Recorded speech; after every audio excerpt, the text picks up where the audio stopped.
Good morning. কেমন আছো তোমরা সবাই? আমরা ভালোই আছি। আজকে সকাল সকাল বেরিয়ে পড়লাম আসানসোল যাওয়ার উদ্দেশ্যে। এখন সকালবেলায় বাজছে 8টার সময় চলে এসেছি স্টেশনে। আর ওই দেখো পিছনে দেখা যাচ্ছে আমার পুরো ফ্যামিলি। আমরা সবাই মিলে যাচ্ছি বাড়িতে একটা বিশেষ কারণ আছে, সেই কারণের জন্য যাচ্ছি। ওটা ক্রমশ প্রকাশ্য আছে। যাই হোক, তোমরা সবাই কেমন আছো বলো? সকাল সকাল না চান করে, এখনও রোদটা ওঠেনি, এত সুন্দর লাগছে আবহাওয়াটা, বেশ ভালো লাগছে। যত বেলা বাড়ে ততই যেন তাদের রোদের তাপটা ততই বেড়ে ওঠে। এখন বেশ ভালো ওয়েদারটা বলে খুব একটা গরম লাগছে না, হালকা ফুলকা তো গরম থাকবে।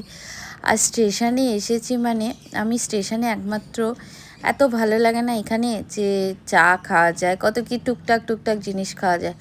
বাসে করে গেলে না অতটা তো কোথাও তোমার ঝালমুড়িওয়ালা, তারপরে স্যান্ডউইচওয়ালা এগুলো ওঠে না, কিন্তু ট্রেনে করে গেলে না খুব সুন্দর ওঠে।